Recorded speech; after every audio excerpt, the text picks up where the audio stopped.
Halo semuanya, selamat datang di 90 menit bola. Kita awal informasi kali ini dari kabar Persib sindir balik Persebaya, tutorial main di Asia.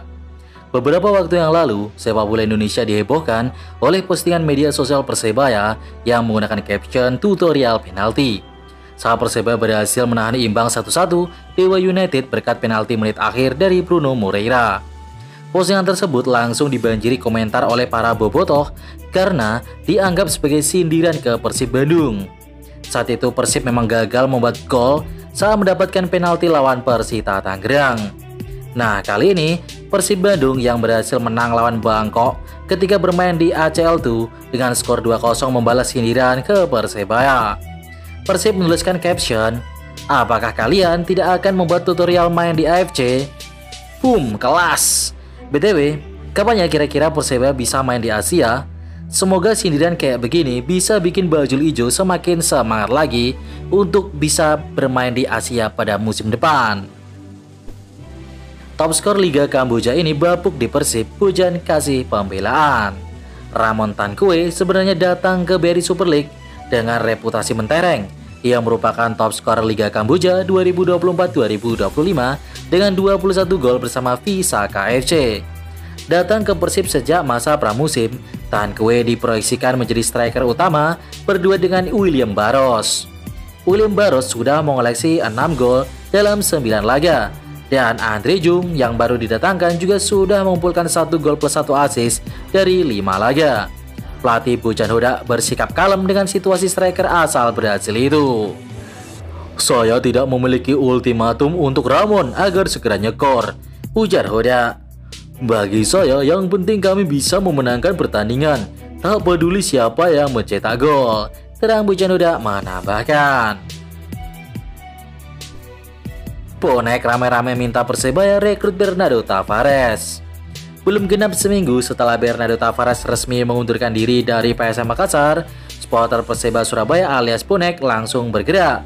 Mereka rame-rame mendesak manajemen Green Force untuk merekrut pelatih asal Portugal itu ke kota pahlawan menggantikan Eduardo Perez. Antusiasme ini tidak datang tanpa alasan, karena Tavares dikenal sebagai pelatih pekerja keras dan penuh strategi. Ia sukses membawa PSM Makassar meraih gelar juara BRI Liga 1 2022-2023, mematahkan penantian panjang selama 23 tahun meski saat itu dihuni oleh pemain-pemain ala kadarnya. Kalah mulu, skuad Arema FC malah dapat liburan 1 pekan. Arema FC tengah menghadapi tekanan berat di BRI Super League. Setelah awal musim yang menjanjikan dan persaingan di papan atas, performa Singoedan menurun drastis.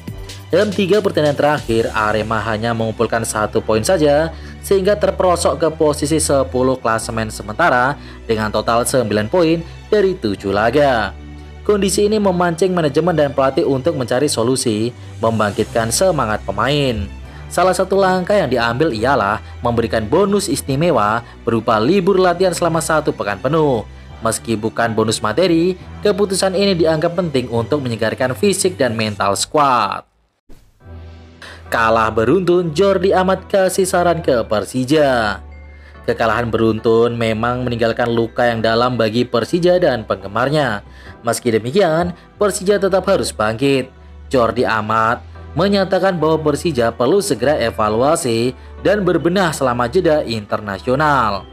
"Kami sadar bahwa kami harus terus bekerja keras dan memperbaiki diri," kata Jordi Amat. Dengan memperbaiki diri, Persija diharapkan bisa menelan lebih banyak kemenangan dan gol di masa mendatang. Jadi tren positif Persija ini dapat dihentikan. Setelah jeda internasional, Persija akan bertandang ke klub kuat Persebaya Surabaya, yaitu Gelora Bung Tomo di Surabaya. Dan James panen pujian usai cetak 2 assist di Liga Eropa. Back timnas Indonesia dan James mendapatkan pujian dan apresiasi setelah membantu kemenangan Go Ahead Eagles atas Panathinaikos berlaga Liga Eropa musim 2025-2026. Dalam pertandingan berlangsung di Athens Olympic Stadium, Athena, pada Kamis 2 September malam atau 2 Oktober malam, dan James berhasil mencetak 2 assist untuk membawa Go Ahead Eagles menumbangkan Panathinaikos dengan skor 2-1. Hasil positif ini memang menjadi catatan yang berharga sekaligus menorehkan tinta emas bagi Go Ahead Eagles karena ini adalah kemenangan pertama mereka di kejuaraan antar klub Eropa sepanjang sejarah. Dalam laga ini, James mendapatkan rating 8,5 dan menjadi pemain terbaik kedua di bawah Milan Smith. Selain 2 assist, pemain berusia 25 tahun itu juga mencatatkan 5 kali sapuan, 2 kali recoveries, dan 83 akurasi umpan. Patrick Kluivert konfirmasi cedera Emil Audero. Ujian besar menghampiri timnas Indonesia. Emil Audero Mulyadi dipastikan tidak akan berlaga di putaran keempat kualifikasi Piala Dunia 2026. Emil Audero tidak bisa pulih tepat waktu. Ia pun harus tetap berada di Italia untuk menjalani proses pemulihan cedera lebih lanjut.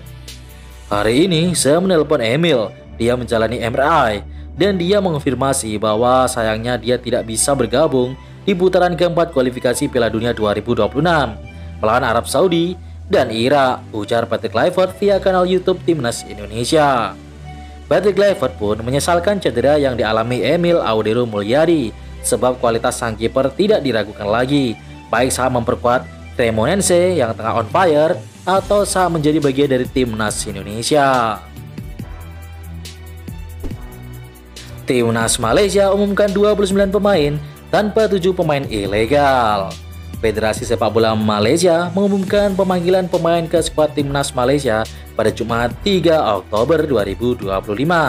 Sebanyak 29 pemain mendapatkan panggilan ke skuad Harimau Malaya. Menariknya, tidak ada nama 7 pemain naturalisasi yang belakangan mengisi spot inti di skuad Malaysia. Ke-7 pemain tersebut adalah Rodrigo Holgado, Gabriel Palmeiro, Facundo Garces, Emmanuel Makuka, Joao Figueiredo, John Irazabal, serta Hector Hevel Serrano. Timnas Malaysia bersiap menjalani laga lanjutan kualifikasi Piala Asia 2027. Skuad asuhan Peter Ceklamoski akan bertandang ke markas Timnas Laos pada Kamis 9 Oktober 2025. Ole Romeni rela pakai painkiller demi Timnas. Kabar soal kemungkinan tampilnya Ole Romeni saat laga penting Timnas Indonesia melawan Arab Saudi dalam lanjutan putaran keempat kualifikasi Piala Dunia 2026 menuai sorotan. Seorang pengamat sepak bola, Coach Justin, memberikan pendapat belak-belakan soal kondisi fisik sang striker Timnas. Kalau soal main bisa, tapi pakai painkiller resikonya cedera jangka panjang, kata Coach Justin saat menjadi narasumber di sebuah tayangan talk show. Menurutnya, cedera ankle seperti yang dialami oleh Romeni bukanlah cedera ringan. Dan jika dipaksakan bermain dalam kondisi belum 100% pulih, maka resikonya bisa berlipat ganda. Media-media Arab senang Timnas tak panggil Marcelino. Jelang dimulainya babak keempat kualifikasi Piala Dunia 2026 zona Asia, media Arab Saudi tampak begitu gembira usai melihat susunan pemain Timnas Indonesia. Pasalnya, pelatih Patrick Kluivert tidak membawa Marcelino Ferdinand ke Jeddah untuk melawan Arab Saudi. Tak tanggung-tanggung, bahkan media lokal ini sampai berterima kasih kepada Patrick Kluivert karena Marcelino tidak masuk dalam skuad Garuda. Bagaimana tidak, gelandang Timnas Indonesia ini menjadi juru kunci kemenangan saat menghadapi dengan Arab Saudi saat laga di Stadion Utama Gelora Bung Karno beberapa waktu yang lalu. Garuda berhasil menang dengan skor 2-0 berkat 2 gol yang dicetakkan oleh Marcelino Ferdinand. Selanjutnya kita ke update BRI Super League dari laga tunda. Persita Tangerang versus Semen Padang. Persita berhasil mengamankan 3 poin setelah berhasil mengalahkan Semen Padang dengan skor 2-0 lewat gol Bae Sin-yong dan Ahmad Nur Hardianto. Usai laga nih, pengurus dari Semen Padang Andre Rosiade minta pelatihnya Eduardo Almeida buat out. Dan berikut ini klasemen sementara. Borneo FC masih di puncak klasemen diikuti Persita yang secara mengejutkan sekarang ada di peringkat kedua. Ada PSIM nomor 3, 4 Persija Jakarta dan seterusnya. Di zona papan bawah nomor 10 ada Arema FC, 11 Bali United, 12 Bayangkara FC, 13 Persijap, dan Semen Padang ada di dasar klasemen. Kita update juga hasil Liga 2 kemarin ya. Persika Depok menang 1-0 dari Pekanbaru, kemudian PSMS Medan juga menang, dan Barito Putra menang lagi lawan PSIS. Di grup barat, Garuda Yaksa dan PSMS Medan memimpin puncak klasemen, diikuti Adiaksa Banten FC, poinnya sama 7 semua. Sementara di grup timur, Barito Putra kokoh sekali nih, diikuti PSS Sleman dan juga Persiba Balikpapan. Persipura masih ada di peringkat 4, sementara Semarang ada di nomor 10. Waduh, Semarang.